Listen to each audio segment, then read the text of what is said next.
اگر مسلمان کسی مسلمان پر حملہ آور ہو جائے اور اس کی جان مال آبرو کا تحفظ نہ کرے تو یہ جو ہمیں تاریخ میں نظر آتا ہے کہ مسلمانوں کی جو باہمی جنگیں ہیں، یعنی صفوی عثمانیوں کے ساتھ لڑ رہے ہیں، بر صغیر میں مغل ہیں وہ لودھیوں کے ساتھ، لودھی تغلقوں کے ساتھ، وہاں پر افغانستان میں نادر شاہ، تو یہ جو باہمی طور پہ خون خرابہ ہے، تو اگر جان کی حرمت چلی گئی تو پھر اخلاق کہاں باقی رہا؟ دیکھیے بات یہ ہے کہ ایک ہے اخلاقی اقدار کا ملحوظ رہنا، اور ایک دوسری چیز ہے اقتدار کی اخلاقیات، وہ بالکل ایک الگ چیز ہے۔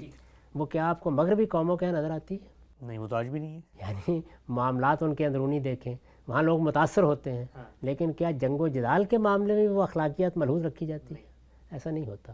تو طاقت کا اپنا ایک نشہ ہے، یہ بیان کیا گیا نا کہ صاحب نظرہ نشہ ہے قوت ہے خطرناک۔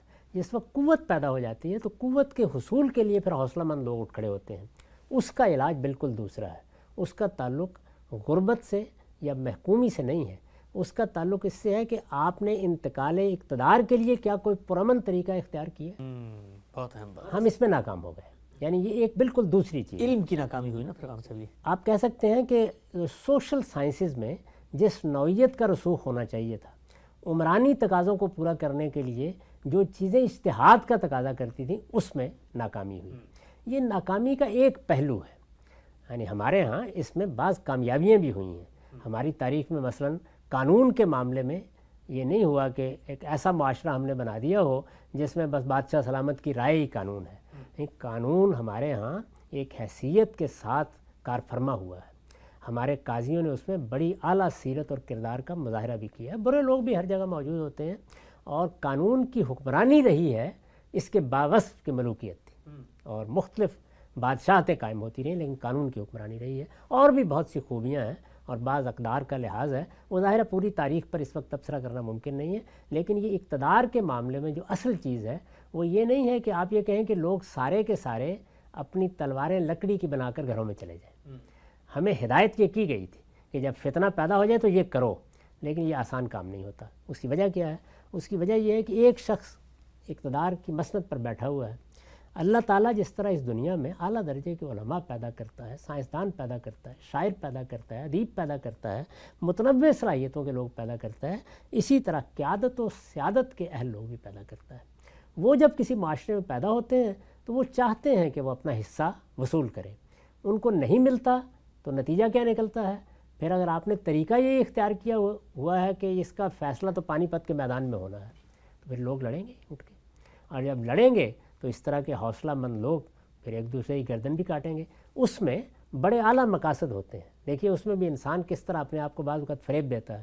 وہ سمجھتا ہے کہ میں لوگوں کو بہتر امن فراہم کر سکتا ہوں، میں اس وقت جو ظالمانہ اقتدار ہے اس کا خاتمہ کر سکتا ہوں۔ یہ ہمارے ہاں جو لوگ مذہب کے نام پر لڑ رہے ہیں، اور آپ نے دیکھا ہے کہ انہوں نے ڈی سیوں کی تعداد میں وہ تنظیمیں بنا رکھی ہیں جو کہیں شام میں لڑ رہی ہیں، کہیں افغانستان میں لڑتی رہی ہیں۔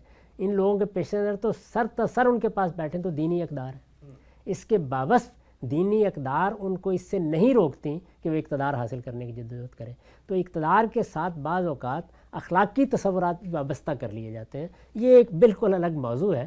بہرحال اصول کی بات میں آپ سے عرض کر دیتا ہوں کہ اس میں اصل پرابلم کیا ہے، وہی جس کو دنیا نے کسی حد تک حل کرنے کی صحیح کی ہے، اور وہ یہ ہے کہ آپ اقتدار کے لیے پرامن راستہ نکالیں۔ یعنی جو لوگ اللہ تعالیٰ کی طرف سے پیدا ہوتے ہیں، اب دیکھیے نا کہ جدید دور میں کیا ہوا، وہ اپنی سیاسی جماعت بنا لیں، وہ پرامن طریقے سے جدوجہد کر لیں، بیلٹ فیصلہ کرتے گی، یعنی وہی فیصلہ جو پانی پت کے میدان میں ہوتا تھا وہ آپ کے ہاں ووٹ کی پرچی سے ہو جائے گا۔ یہ کیوں کیا گیا؟ اس لیے نہیں ہے کہ اس سے حق و باطل کا فیصلہ ہو جاتا ہے، اس میں بھی بعض اوقات حماقتیں ہمارے سامنے آتی ہیں، اس میں بھی پاپولزم کی تحریکوں سے سابقہ پیش آ جاتا ہے، لیکن یہ انتقال اقتدار کا پرامن طریقہ ہے۔ تو پرامن طریقہ جب آپ اختیار کریں گے تو لوگ اس کے آداب و اخلاقیات کے پابند ہو جائیں گے، لیکن اگر وہ طریقہ آپ اختیار نہیں کریں گے تو پھر کیا ہوگا؟ پھر یہی ہوگا کہ حوصلہ مند لوگوں میں کوئی ایک آدمی بھی اٹھے گا، اپنا لشکر بنائے گا، تو آپ کو جنگ و جدال کی فضا نظر آنا شروع ہو جائے گی۔ ٹھیک، اچھا ہم صاحب آخری سوال پوچھتا ہوں اس موضوع پر۔ یہ جو اس وقت آپ نے دو اسباب بیان کیے تھے، علم اور اخلاق میں پستی ہے، اس میں برتری کس چیز کو حاصل ہوگی؟ یعنی اولیت کیا ہے؟ پہلے کیا کام ہوتا ہے؟ یعنی پھر آپ نے جو بھی پیشکش کی ہے اس کے لحاظ سے تو پہلے علم میں پستی آئے گی، اس کی وجہ سے مسائل تو پیدا ہوں گے، مسائل تو کہیں بھی ہوں آپ پیدا ہوں گے، ترقی کر جائیں تب بھی پیدا ہوں گے۔ تو علم میں یہاں پستی آ گئی اور یہاں جو دنیا کا عرف ہے، عالمی قوانین ہیں، اس کے تحت آبادی بڑھ رہی ہے، چیلنجز آ رہے ہیں، انتقال اقتدار، 10,000 مسائل ہیں، اس میں اب آپ حل کے لیے جب جاتے ہیں، حل نہیں ملتا علم سے، تو پھر محکومی غلامی پیدا ہوتی ہے اور اس سے اخلاقی انحطاط بڑھتا چلا جاتا ہے. تو پھر اس کا مطلب جو اولیت ہے وہ تو علم میں پستی کو قرار دینا چاہیے. یعنی روکنے میں تو ظاہر ہے سب سے بڑا کردار علم ہی ادا کرتا ہے، لیکن پیدا ہونے کا عمل تو یہاں سے شروع ہو جائے گا نا، کہ اگر آپ نے آبادی کو متوازن نہیں رکھا ہے تو غربت کے امکانات پیدا ہو گئے، آپ نے دولت کی منصفانہ تقسیم نہیں کی ہے تو غربت کے امکانات پیدا ہو گئے. تو غربت کے لیے آپ کے ہاں عوامل اگر موجود ہیں تو ہو جائے گی، وہ تو ہو جائے گی. اب اس کو روکنے کا عمل کرنا ہے. روکنے کے لیے وہی علم ہے جو ایک بڑی طاقت فراہم کرتا ہے. وہ دونوں پہلوؤں سے حملہ آور ہوگا. یعنی ایک طرف وہ یہ کرے گا کہ اس عدم توازن کو دور کرنے کی کوشش کرے گا، اس میں آلات وجود میں آ جائیں گے، نئی ایجادات ہو جائیں گی، نئی نئی دنیایں لوگ دریافت کر لیں گے. اور دوسری جانب وہی علم آپ کو یہ بتائے گا کہ آپ کو در حقیقت آگے بڑھنے کے لیے اب وہ توازن پیدا کیسے کرنا ہے. تو علم میں نے اسی لیے عرض کیا کہ ایک تو سائنسی علم ہے جس کو آپ نیچرل سائنسز میں تعبیر کرتے ہیں، اس سے بھی آگے بڑھ کر سوشل سائنسز.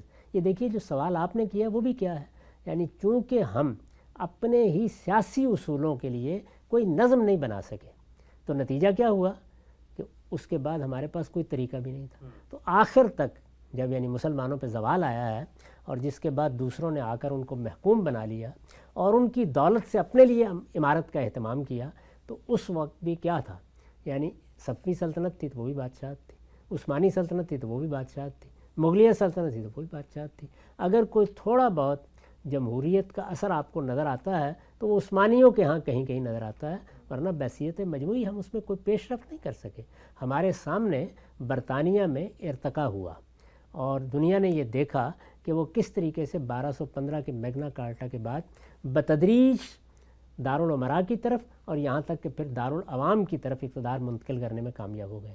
کس طرح انہوں نے اپنی بادشاہت کو کانسٹیٹیوشنل مونارکی میں بدل دیا، اگرچہ ان کے ہاں اس طرح کا کوئی دستور باقاعدہ موجود نہیں ہے، لیکن روایات ایسی پیدا ہو گئیں کہ انتقال اقتدار کا معاملہ پرامن ہو گیا. تو یہ سب کچھ ہمارے ہاں اس طریقے سے نہیں ہو سکا. اس کے اپنے اثرات ہیں، اس کی اپنی خرابیاں ہیں. وہاں بھی اگر دیکھیں تو اصل خرابی علم میں ہے. یعنی اگر علمی لحاظ سے جو ہمیں اللہ تعالیٰ نے اصول دیا تھا کہ امرہم شورا بینہم، ہم اس کا کوئی ضابطہ، کوئی قاعدہ، کوئی لائے عمل بنا لیتے جس پر اتفاق ہو جاتا. یہ لائے عمل محض کتاب میں نہیں بنایا جاتا، اس پر مختلف طبقات کا اتفاق ضروری ہے. اس لیے کہ اگر اتفاق نہیں ہے تو ہم نے ایک بات پہ نافذ کرنے کا فیصلہ کیا، کوئی دوسرا اس سے بغاوت کر کے کھڑا ہو جائے گا. تو یہ جو آپ نے مثالیں دی ہیں یہ کیا ہیں؟ یہ جگہ جگہ بغاوت کی مثالیں ہیں. ایک طاقت پیدا ہو گئی ہے. چنانچہ دیکھیں کہ عالمگیر جیسے شخص کو اپنے باپ کو قید میں ڈال کر اور اپنے بھائیوں کو دنیا سے رخصت کر کے اقتدار سنبھالنا پڑا.